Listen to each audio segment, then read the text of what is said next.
নমস্কার বন্ধুরা, আমি সমিতুল। ডাকছে সবুজ ডাকছে ওই চ্যানেলে আপনাদের সবাইকে স্বাগত। আজ আরও একটা নতুন এপিসোড নিয়ে আমরা চলে এসেছি। আজকের এই এপিসোডে আমরা দেখব আমার ছাদ বাগানের আরও যে নতুন একটা এক্সোটিক রেয়ার ভ্যারাইটি ফলের চারা সংযোজন হতে চলেছে, সেই ফলের চারাটি কী এবং সেই ফলের চারাটি আমি কিভাবে সংগ্রহ করলাম, এই ফলের চারাটি কোথায় পাওয়া যায় এবং এই ফলের চারার ন্যাচারাল বাসস্থান কোথায়, কোন অঞ্চলে এই ফলের চারা খুব বেশি উৎপাদিত হতে দেখা যায়, এই ফলের চারাটি কোন গোত্র বা কোন পরিবারভুক্ত, এই ফলের চারার বৈজ্ঞানিক নাম কি, এই ফলের খাদ্য গুণাগুণ কি, পুষ্টি গুণাগুণ কি এবং এই ফল আমাদের শরীরে কি কি উপকারে আসে, এই সমস্ত বিষয় নিয়ে আজ আমরা খুব সুন্দর একটা মিষ্টি আলোচনা করব। এবং এই পর্বে আমরা দেখে নেব এই ফলটি আমরা কোথা থেকে সংগ্রহ করেছি এবং কিভাবে তা আমার হাতে এসে পৌঁছলো এবং কি অবস্থায় তা আমার হাতে এসে পৌঁছলো। এই ফলটির নাম হচ্ছে খাঁকি লঙ্ঘন। লঙ্ঘন ফলের নামটি আমরা যারা ছাদ বাগান করি তাদের কাছে বিশেষভাবে পরিচিত। এই লঙ্ঘন ফলটির অনেক রকমের প্রজাতি রয়েছে, অর্থাৎ বিভিন্ন প্রজাতির এই ফলটি হয়ে থাকে। 1858 রকমের প্রজাতি রয়েছে এই লঙ্ঘন ফলে। তার মধ্যে কয়েকটা হলো খাঁকি লঙ্ঘন, রুবি লঙ্ঘন, এইরকম নানান রকম প্রজাতি রয়েছে এবং এই প্রজাতির ফলগুলি ট্রপিক্যাল রিজিয়নের ফল, অর্থাৎ সাউথ এশিয়ার বিভিন্ন কান্ট্রিতে এই ফলগুলি খুব বেশি উৎপাদিত হয়, যেমন চীন, জাপান, তাইওয়ান, থাইল্যান্ড, ইন্দোনেশিয়া এবং ভারতবর্ষেও এই ফলটির উৎপাদন হয়। এবং এই ফলের চারা গ্রাফটেড হলে পরে তা ছাদ বাগানেও রোপণ করা সম্ভব এবং ড্রপ পর্যায়ে তাকে এনে এই চারাটিতে ফল ফলানো সম্ভব। এবং এই চারাটি যদি মাটিতে রোপণ করা হয় তাহলে এর উচ্চতা অনেক বড় হতে পারে। এই ফল গাছটি লিচুর মতো গাছ হয়, বৃক্ষের আকার ধারণ করে এবং ঝাঁকে ঝাঁকে এই ফল একটি গাছে প্রচুর পরিমাণে উৎপাদিত হতে দেখা যায়। দেখতে অনেকটা লিচুর মতোই, তবে এর রঙটা অন্যরকম, অর্থাৎ লিচুর যেরকম রং ঠিক সেরকম রং নয় এবং ত্বকটাও একটু আলাদা। এবং এর ছালটি খুলে নিলে এর ভেতরে একটা ফ্লেশি এবং জুসি শ্বাস রয়েছে লিচুর মতোই, তবে ফ্লেভারটি আলাদা এবং ফ্লেভারটি একটু মৃদু এবং খুব হালকা একটা ফ্লেভার এতে পাওয়া যায়, যে ফ্লেভারটি লিচুর মতো নয়।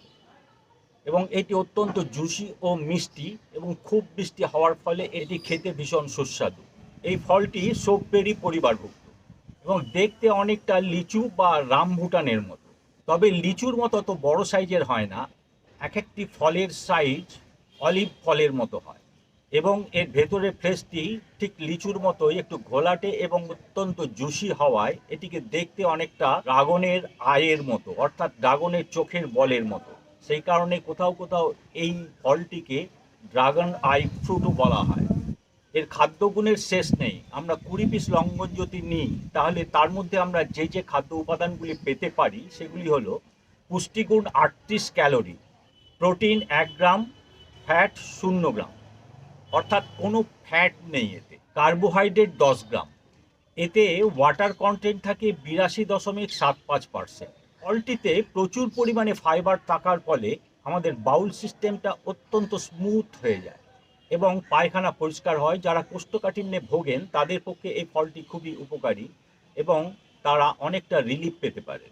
সামগ্রিকভাবে এই ফলটি বাউল স্বাস্থ্য সংরক্ষণের ক্ষেত্রে এবং সুসংহত করতে খুবই সহায়তা করে।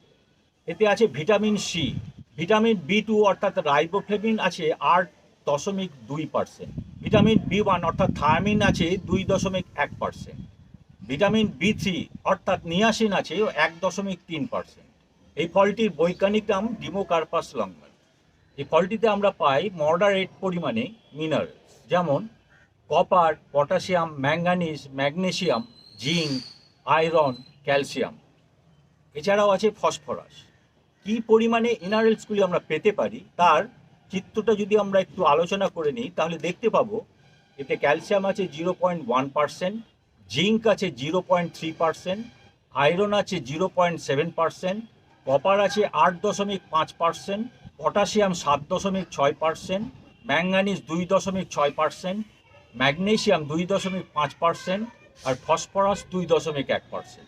অর্থাৎ এতগুলি মিনারেল আমরা এই একটা ফল থেকে পেয়ে যেতে পারি, যা আমাদের শরীরের পক্ষে খুবই উপকারী এবং শরীরের বিভিন্ন কাজে লাগে। প্রচণ্ড ক্লান্তি এলে আমরা যেমন আমাদের রিফ্রেশমেন্টের জন্য চা এবং কফি খাই, ঠিক তেমনি চা এবং কফির পরিবর্তে অনেকে এই ফলটিও গ্রহণ করে থাকে। অর্থাৎ এই ফলটি আমাদের শরীরের ক্লান্তি দূর করতে খুবই সহায়তা করে।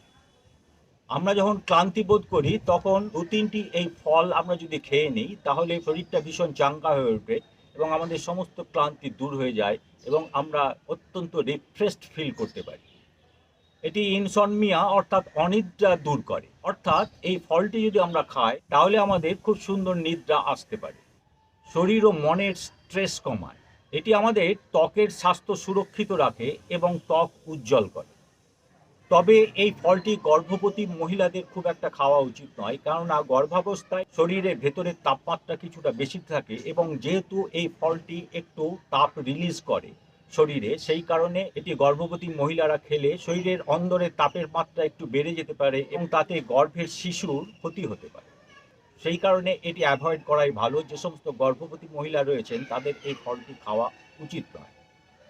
তো এই ফলটির এত যখন খাদ্যগুণ এবং গুণাগুণ এবং পুষ্টিগুণ এবং এটি আমাদের শরীরের এতখানি উপকারে লাগে এবং নানানভাবে আমাদের শরীরের স্বাস্থ্য সংরক্ষিত রাখে, সেহেতু এই ফলের চারাটি অত্যন্ত মূল্যবান চারা আমাদের কাছে এবং এই ফলটিও অত্যন্ত সুস্বাদু এবং মিষ্টি হওয়ায় তা আমরা আমাদের ছাদ বাগানে রোপণ করতেই পারি এবং পরিচর্যার মাধ্যমে ছাদ বাগানে যদি এই চারাটি আমরা রোপণ করি তাহলে তার থেকে ফল উৎপাদনও সম্ভব, বিশেষ করে আমাদের মতো ভারতবর্ষের এই ট্রপিক্যাল রিজিয়ন। তো এই ফলের চারা সংগ্রহ করার আমার ভীষণ ইচ্ছে ছিল, তাই আমি নেট সার্চ করে আমি জানতে পারি আমাজনে অর্ডার দিলে পরে আমাজন আমাকে এই ফলের চারা গ্রাফটেড বা এয়ার লেয়ারিং চারা আমাকে সংগ্রহ করে দিতে পারবে। তাই আমি অ্যামাজনে অর্ডার প্লেস করি এবং অ্যামাজন সেটি কেরল থেকে সংগ্রহ করে আমাকে পাঠিয়ে দিয়েছেন কুরিয়ারের মাধ্যমে। এটি আজ আমার হাতে এসে পৌঁছেছে এবং প্যাকেট অবস্থায় 1000 মাইল পথ অতিক্রম করে তা আমার হাতে এসে পৌঁছেছে এবং কী অবস্থায় তা আমার হাতে এসে পৌঁছেছে তা আজ আমরা সেই প্যাকেটটি আনবক্স করব এবং আনবক্স করে দেখে নেব। প্যাকেটটি এসছে এই অবস্থায়। এটি ক্লোজ আপে আমরা একটু দেখে নিচ্ছি। এটি হলো সামনের দিক এবং এর পেছনের দিকটি হলো ঠিক এরকম। অর্থাৎ সামনের দেওয়ালে একটি ফুটো রয়েছে, একটি জানলা করে দেওয়া হয়েছে। ফুটো ঠিক বলা যাবে না, এটাকে একদম জানলার আকার দেওয়া হয়েছে এবং তার ঠিক বিপরীত দেওয়ালে অর্থাৎ পেছনের দেওয়ালেও একটি জানলা রয়েছে। এটি একটি বৈজ্ঞানিক প্যাকেজিংয়ের লক্ষণ। অর্থাৎ যে কোনো লাইভ প্ল্যান্ট ঠিকমতো প্যাকেজিং করতে হলে পরে তার নিয়মই হচ্ছে সেই প্যাকেজের বিভিন্ন দিকে কয়েকটি জানলা করে দেওয়া। একাধিক জানলা করে দিলে এর ভেতরে বায়ু চলাচল অব্যাহত থাকে এবং অক্সিজেনের প্রবাহ গাছটির ক্ষেত্রে অব্যাহত থাকার ফলে গাছটি যথেষ্ট পরিমাণে সজীব থাকার একটা অবকাশ পায়। সেই ব্যবস্থাটি এখানে করা হয়েছে এবং অক্ষত অবস্থায় প্যাকেটটি রয়েছে। এর কোনো দিকে বাইরে থেকে কোনো ইনজুরি আমরা লক্ষ্য করছি না। এর নিচের দিক হচ্ছে এইটি এবং এর মাথার দিক হচ্ছে এইটি। সমস্ত দিকই বেশ অক্ষত অবস্থায় রয়েছে এবং সুন্দরভাবে প্যাকেজিংটি করা হয়েছে। আমরা এবার প্যাকেটটি ওপেন করে নেব এবং ওপেন করে ভেতর থেকে চারটি বের করব, বের করে দেখে নেব চারটি কী অবস্থায় প্যাকেটের মধ্যে রয়েছে। মাথার দিকটি আমি প্রথমে কেটে নিলাম।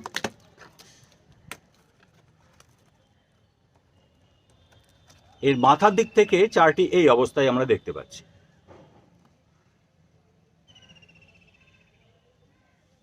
এবার আমরা পুরো প্যাকেটই উপর থেকে নিচ অবধি কেটে নিয়ে চারটি বের করে নেব।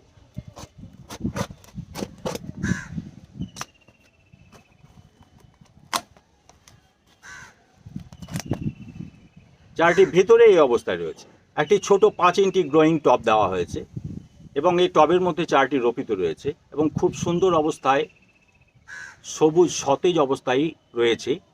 এটি এত দূর জার্নি করার ফলেও খুব একটা জার্নি শক হয়েছে বলে আমার মনে হচ্ছে না। খুব সুন্দর অবস্থায় এটি রয়েছে এবং চারটি খুব ছোট।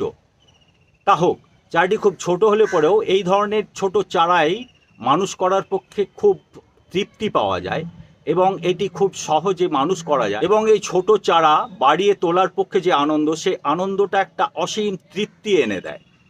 তাই এই চারাটি পেয়ে আমি বেশ আনন্দিত এবং বেশ সুখ ও তৃপ্তি অনুভব করছি। অ্যামাজনের এই সুন্দর প্যাকেজিং এবং কেরল থেকে তা 1000 মাইল পথ অতিক্রম করে পশ্চিমবাংলার বীরভূম জেলার সদর শহর এই সিউড়িতে আমার হাতে এত সুন্দরভাবে চারাটি পৌঁছে দেওয়ার জন্য ধন্যবাদ।